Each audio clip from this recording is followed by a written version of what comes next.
Netflix is coming out with a live action adaptation of Avatar The Last Airbender very soon. What I can say is that I'm not completely oblivious to the show. When I was growing up, I definitely watched Nickelodeon, but Avatar wasn't really my cup of tea. Like, I would watch it when it came on. I definitely was more of a Shark in the Water girl. Degrassi came on. I shouldn't have been watching it, but I was checked in, clocked in. So yeah, I watched some episodes, but I don't really have any memory of what happened. My goal is to break down every season and pick out important things that I personally noticed from it and that I liked from it. And of course, I recommend that you've already seen the show because this is going to be chill. I'm not going through every single episode in depth and telling you the intricacies and the complexities to the show and the political and economic state of the entire Avatar The Last Airbender show, seasons 1 through 3.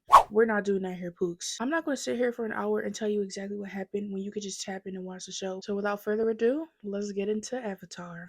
And not that Avatar. The Last Airbender. Get it right and put some respect on his name. Now, the show opens with this iconic intro. I don't use iconic lightly when I say people reference and talk about this without even having seen Avatar. And we get the iconic Katara voiceover. Water, earth, fire, air. And we learn later that the order of these names is not insignificant, but more on that later. In this intro, we also learn that the Avatar has vanished when he was needed most even. I really like that the intro introduces us to the variation and different styles of all the nations and their bending. Water has a soft and subtleness to the movements that I really liked and I picked up on. And it makes sense then that it's inspired by Tai Chi. I'll put more resources like in the description if you want to look into it, but all of the bending styles are inspired by martial arts. For Tai Chi and water bending specifically, it is noted that while the connections between this style's fluid movements and the ebb and flow of the tide is immediately clear, there's a strength and deliberateness to it. And speaking of deliberate, this might be a hot take, but the earthbender, that's my favorite part of the intro. I'm sorry. I specifically don't skip it because I want to see that earthbender kick the shit out of that rock. Each movement in earthbending is really distinct and that makes it different from the flow and connection we see in waterbending because it's inspired by Kung Fu. The use of low, wide forms ensures that earthbenders are nearly impossible to take down. That makes a lot of sense because everyone knows, or maybe you don't. If you're a wrestler, you'll probably be more likely to take down the average person much quicker because a lot of wrestlers like aim for the legs, right? And that's an easy way to like not keep you off balance because they're not expecting it. And what I can say is that there's not enough earth bending in the show so far. I need to see more earth bending. We need to see y'all bend something. Fire is another one that immediately jumps out at me because every time I turn around, a firebender is swinging around on the floor like they stomped the yard. But with firebending, we see a lot more sharp movements and it's very like jumping out at you, like jump scare type beat. And I noticed too that it's very much attacking and offensive, which makes sense for the Fire Nation because they love to get down. The firebending is also inspired by Kung Fu, specifically Northern Shaolin. And upon doing more research, I found out that Northern Shaolin can appear less controlled than other forms,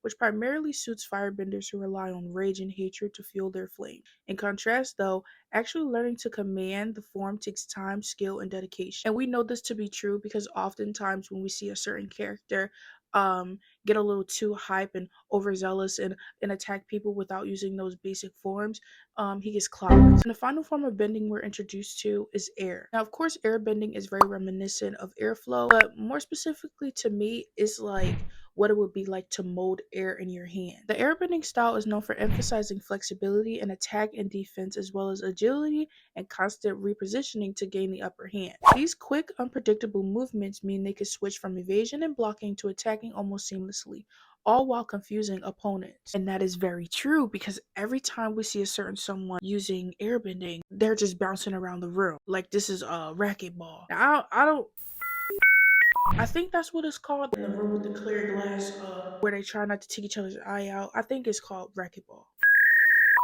maybe. But yeah, that's you know who bouncing around the room. And finally, we see the avatar. Now, obviously, the avatar combines all of these movements to create a unique and dynamic style. And for me to really think that a certain someone, a certain kid, was the only avatar to ever exist, I don't know why I didn't clock that the avatar that they showed in the trailer was not, in fact, a kid, but like an old man or something. I don't know why I didn't pick up on that sooner. You're stupid. You're not smart. You're not smart. I need to capture the avatar. Now, I want to get into character analysis as we go through the seasons, but I'm going to start with first impressions in the order of appearance. We see Sokka and Katara first, and they have a great dynamic that I really love watching. We learn that among the two, Sokka is not a bender, but Katara is, and we get a feeling that Sokka has a sort of apprehension towards her powers because he calls them weird. I'm just saying that if I had weird powers, I'd keep my weirdness to myself. Sokka specifically is often used as comedic relief. We see that from the very first moment he's introduced in the show. But I think it's really admirable that a lot of his motivations stem from him trying to protect his tribe while his dad is away. I'm keeping my promise to Dad. I'm protecting you from threats like him. Aang is not our enemy. But this does make him somewhat blinded and biased and rash in that he just acts pretty much however he wants to. He's also really adamant that things should be done a certain way, and if you don't do it the way he thinks it should be done, you're never going to hear the end of it. And we really see this like adamant side and stubborn side of Katara when she decides that she'll literally banish herself for someone she met like 5 seconds ago. It's giving like Romeo and Juliet type beat, like star-crossed lovers type beat. Yeah, you just met him 5 minutes ago, but let's banish yourself from the tribe and travel all the way across the planet. Okay. Meanwhile, Sokka is naive enough to think that he could take on a whole ship 1v1. All that shit about you being top tier. Cause tonight, black I'ma show you. Nothing but just the belief in his brain and in his heart. Even though both Sokka and Katara are stubborn in their own ways and often at opposite ends of the scale, they align when it's time to defend you-know-who. As the seasons go along, I really want to do justice of separating them, but Katara and Sokka are often together, like all the time. But I do like this because it makes their characteristics more stark. It's like putting two very different things against each other, white and black. It makes the other one look more distinct, more bright, or more dark. When you put the comedic relief of Sokka next to the more mature characteristics of Katara next to each other, you see those things more clearly. And it also allows us to see even more clearly when they stray away from the mature and immature aspects of themselves. And it makes you appreciate it a lot more because I went into this thinking, oh my gosh, Sokka, do something. Get up, fight back, do something. You're kind of annoying me in that you think everything's funny. I can't stand somebody who think everything is funny. But when he does something that I have to give him a prop for, I'm gonna give him his tens. And speaking of giving him his tens, I love the dynamic that he has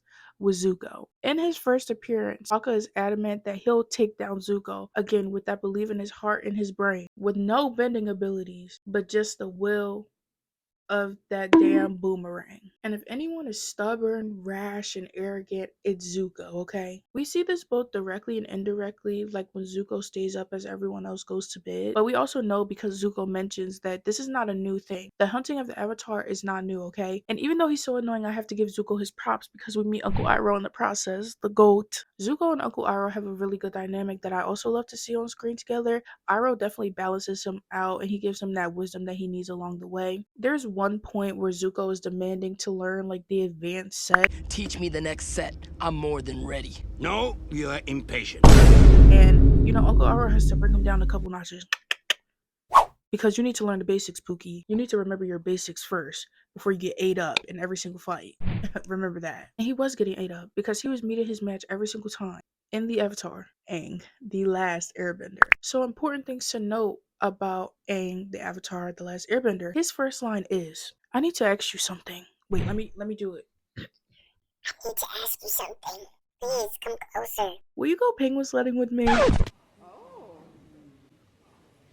This is like the first hint we get at the comedic timing of this show because I have to say I was definitely cackling, like snap crackle popping like Rice Krispie treats. It was that serious. He is clearly a master of evasive maneuvering. You have no idea where you're going, do you? And it wasn't even just in a like, oh, that was endearing type of way. It was like they genuinely had good direction, good style choices, good dialogue. It is honestly great. With Aang's appearance, we do learn that it's jarring for people to see an airbender because there's no other airbenders. Duh, the last airbender. I'm only reiterating that for y'all because you may not have known that, even though that's the title of the show. I definitely didn't think that there were more airbenders, even though that's the title of the show. And now that I no longer have to beat around the bush and say, you know who and you know who, that first Zuko and Aang fight was something serious. It was a really great introduction to their varying styles, again reiterating what we saw in the introduction. But this one really distinguished for me that offensive and defensive styles that they have. Zuko is very much adamant about like swinging and taking Aang down, as Aang is basically defending himself and moving out of the way to avoid being hit. And again, this is the antithesis of that good and bad dynamic. Even in their fighting styles, you can see that it's kind of reminiscent of that. When Aang is on Frozen, we also meet Appa. For those of y'all watching, y'all probably already seen the show and know if there's going to be more Appa. However, if there isn't, I will personally pay someone to rewrite the show to put more Appa in the show. It has to be done. We also meet Momo the lemur. Had I not watched this show before called Zaboomafoo, I would not know what a lemur was, right? And you might be thinking, what is Zaboomafoo? I've never heard of a goddamn Zaboomafoo. You know Zaboomafoo. If you've seen Wild Kratts, you know Zaboomafoo. Because the Kratt brothers were the brothers in Zaboomafoo, who later on went on to make Wild Kratts. I guess they really like animals or something. And you know, that's their tea, that's their thing. And I love that about them. But I also do enjoy knowing that even though Wild Kratts is a longer running show, Zaboomafoo had a longer lasting impact on me personally in my childhood. But the more important thing to note here is that upon Momo's introduction, we see that the Fire Nation are often recognized by their notable headwear. The way Momo's ears are mistaken for Fire Nation because they specifically wear the headpiece all the time, and it instills a fear in people. We see automatically. You see that headwear even in the shadow, you hide. You don't say a peep. And we're going to get into that as well, but not before we talk about the costumes.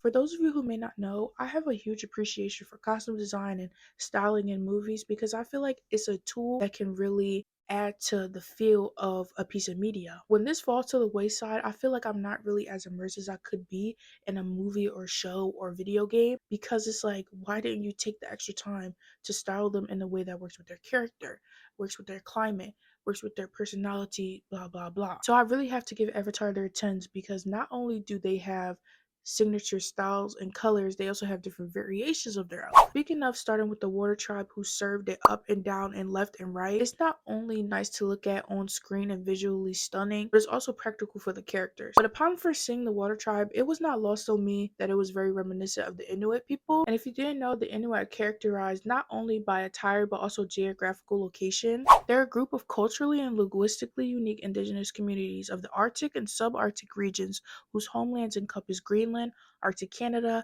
northern and southwestern Alaska, and part of the Far East region of Russia. Upon meeting the other water tribe, we see that they have similar attire, again matching the climate. Also, the color to me is just as important because yes, blue can represent like the water obviously, but the color blue also has a calmness and tranquility associated with it, similar to how we talked about Tai Chi and their martial arts style. Now, if you want to watch animation and automatically know if a character is a part of the villain or is the villain themselves, they will most likely be drawn with sharper lines. Not only is the animation and drawing sharper, but the clothes are also usually darker. I wanted to interject and give a specific example of what I'm referring to here as shown in Steven Universe. I've never finished the show, but the movie is one of my favorites of all time, and in it you can see this character Spinel introduced as the antagonist. We find out that she was not always evil though, and in her original form, she's seen with smoother drawing in comparison to her harsh edges we see when she's introduced. It's a somewhat subtle change, but to the eye we are easily able to recognize that she was evil in her introduction, but in the first scenes and the flashbacks we see of her, she wasn't. So again, it's important to note that when we see an introduction to a character like Momo, that him being mistaken for Fire Nation simply because of the shape of his ears is an important detail because the headwear is sharp, very noticeable, very stark colors, and it creates a sense of fear amongst anyone around them. Now, aesthetic wise, the Depop reseller girlies love Earth Kingdom down, okay? Obviously, they give us earth tones, very much green and yellow, duochromatic moments, but I do love the detail of them wearing things with rigid lines as well. Again, going back to that style of them having very distinct and structured movements, the lines aren't necessarily sharp, they're just very much structured and cube-like on their clothes. We see that most prominently with Aang's friend Boomy, which that gagged me because I did not know that that was his friend. I was watching the episode just having a kiki, and then it was like, oh, that's your friend. And a real fucking friend, someone who fucking loves you would do some shit like that, Jules. Huh? Great armpits and all. That's your friend? Now, the Air Nomad design is something that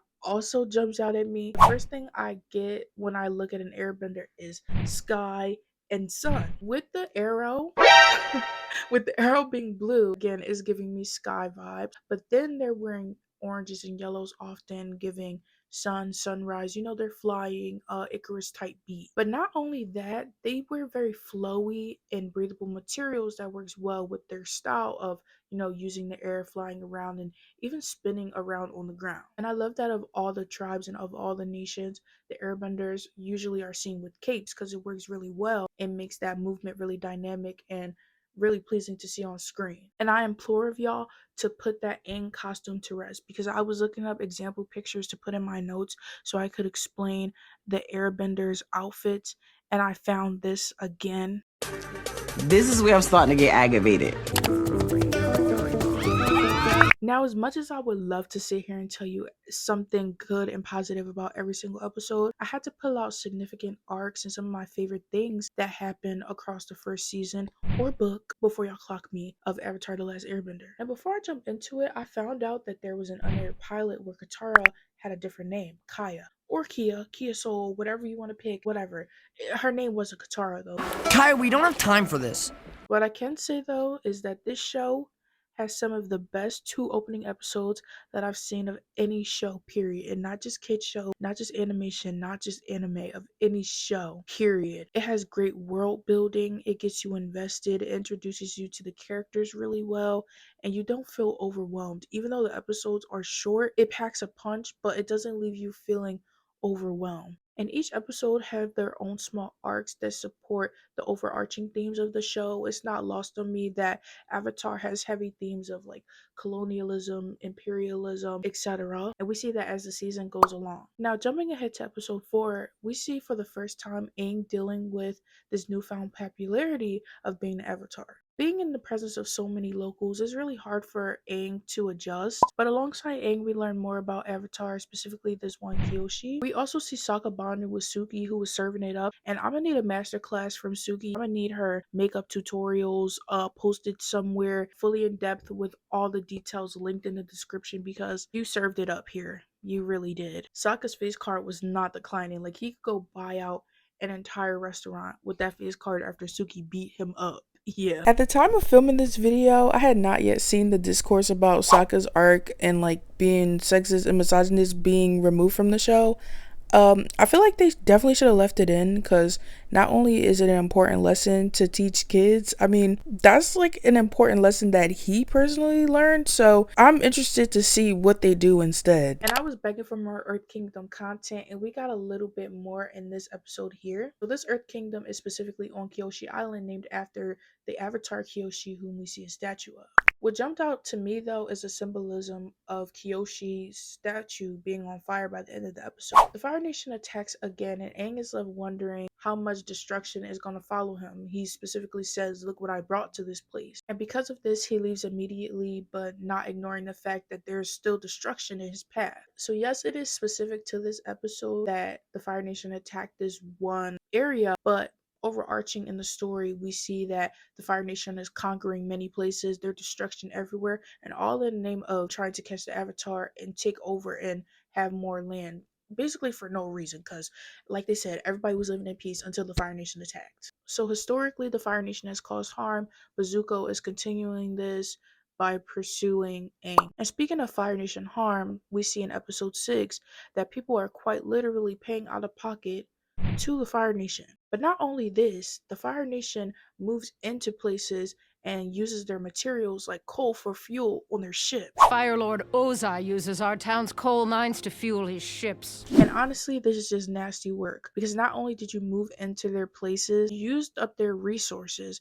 and then gonna leave the area barren. And then after taking their resources, which could possibly be a way for them to make money, you ask for more money from them from the scraps that they already have. Because I remember that lady opening the box and it was like 3 coins in there. So I have a good recommendation for you. If you need more coal mines for your ships, in this place, and Until Dawn, they have coal mines, and there's some really nice miners down there. They're so nice. They'll help you with whatever you need. So yeah, just go there, call them up, and they'll be happy to assist you, and you'll get as much as you need for your ship. Oh, that's interesting, isn't it? Episode 7 is a banger. I really like the idea that Aang is struggling a lot and has to literally go out alone as Avatar to defend a bunch of people, but Sokka insists on helping him. We can't sit here and cower while Aang waits for some monster to show up. Such a great detail for Sokka. In episode 7, we meet Heibai. We also learn that Heibai is a guardian of an Earth Kingdom forest that was burned down. It's also not lost on me that because the land is barren and dried up and destroyed, that Heibai is not the panda that we see that he can be by the end. Because again, the Fire Nation is taking resources. Heibai is supposed to be the protector. So in seeing Heibai turn back into the panda, like a healthy panda that we know that Heibai can be, it really clocks the Fire Nation's tea. We also get one of Aang's first big moments in episode 8, jumping ahead once again to episode 10. We meet Jet in episode 10. Right? Now, one of the first things I did note down is that Jet would love Fortnite. But what's more important here is that Jet is a freedom fighter. And including this story in Avatar specifically is important because in any war or anything with multiple sides, there's always going to be outliers, rebels, freedom fighters, etc. Yes, it's a kid's show, but watching it now, I appreciate the importance of seeing that. And the theme is really more apparent to me than if I had been 5, 6, 7 watching it just for pure entertainment, because it has the entertainment factor, but you also learn something too, and I love that. Now the problem here with Jet is that while I may understand his point of view, he had no problem offing innocent bystanders. He didn't care about anything else. He just said there will be some casualties, like we're in an old navy. And yes, there will be some casualties. Yes. There will be casualties. While I don't agree with what Jet was doing, I think it's important to include characters along the way who have really strong ideologies that lead them on a darker path, that almost align them with the people that they don't like. You don't like the Fire Nation because of what they do to people, but you become a tyrant in the same way that you attack people who didn't necessarily do anything directly to you. Clock it. So again, Jet, great character, great inclusion, and I love that they include someone who is representative of an ideology going too far. And it may seem like I'm going fast, is because I am. I'm tired and I already did this video before, so jumping into episode 12. Episode 12, another banger, because we see Zuko and Aang's story side by side. And again, as I mentioned before, when you put two varying characters against each other, you see their characteristics and attributes even more. So this episode really highlighted that for me. In episode 12, we see Aang dealing with the turmoil of losing Gyatso, who is his father figure. Meanwhile, Zuko is quite literally fighting his father figure, but still similarly loses his dad along the way. And I love that we finally get some detail on what happened to him. Like, he was disrespecting his dad popped him and banished him. That's insane. The dad has to be dealt with, I'm just saying. Because not only are you going around conquering all these places, you popped your son and left him with a scar for life. And as much as that had me shaking and quaking, I was cackling at Miss Girl in the audience, smiling and smirking. At the same time, we see the story of Aang, who runs away, fleeing and leaving Gyatso behind because he's afraid of what he has to live up to with the responsibility of being the Avatar. So Aang runs away, Zuko is banished. And of course, these are significant and character defining moments for both of them because Aang is frozen at this time, Zuko gets his scar. The crazy part is that we learn that Zuko has to capture Aang to restore his honor and to be able to return home. Insane. But I do love the moment towards the end of the episode where we see them both conquer the things that were hindering them in their original stories. As opposed to succumbing to the waves and letting himself be frozen for another 100 years, Aang goes through the wave and helps the people that he cares about. In the original story, we see him fleeing. Zuko, we see, is very stubborn in his ways, and when he spoke out, he got in trouble with his dad. And earlier in the episode, he also notes that he does not care about his crew. He's going to do what he wants to do. But in this moment, the storm gets really bad, and Zuko decides to put his crew above everything else and to save them and to let Aang leave. By putting his pride aside in this moment and letting Aang escape, he has a teeny sliver of character development. But I do like the positioning of Aang and Zuko's story together in this episode. The flow is great again. 20-30 minute episodes, and still I'm fed and full. Siege of the North Part 1 and 2 are episodes 19 and 20, the final episodes of Season 1 or Book 1 of Avatar The Last Airbender. Now, one thing that really jumped out at me is Zuko saying that his dad told him his sister was born lucky and he was lucky to be born. Now, I've not seen Coraline in its entirety, but I know one thing that Coraline ate was calling YB, "Why were you born?" YB? Short for why born. I didn't hear anything. Oh, I definitely heard someone. Why were you born? I don't know if the dad took a page out of Coraline's book, but both her and you need to get ate up. Actually, he needs to get ate up. Coraline served and ate a little bit, but the dad, you're not eating it. You're not eating it, because that's crazy to say to your kid, and you wonder why he act the way that he act. We keep referencing the sister, and they don't name drop a girl. We know the gag of the century is incoming. I have no evidence to support this. I just know what's gonna happen. Honestly, that's my sis. I know she coming to sweep, and I'm gonna support her any way that I can. Episode 20 specifically, Commander Zhao is giving me Despicable Me. He wants to steal the moon. These antics are just insane. You have to get it together. In all seriousness, Zhao is an example. Again, I love the inclusion of a character like this in the show, where he's the example that you see where they're so eager to stand on what they believe in and follow the rules of the next higher ranking person. They will literally die on their beliefs. Honestly represents what can happen to Zuko or anyone who is so stubborn that they will not let go of their belief for 1 second, and it will cost them their life. And honestly, he's similar to Jet in that way, and I'm glad they didn't rectify him with a sacrificial death scene.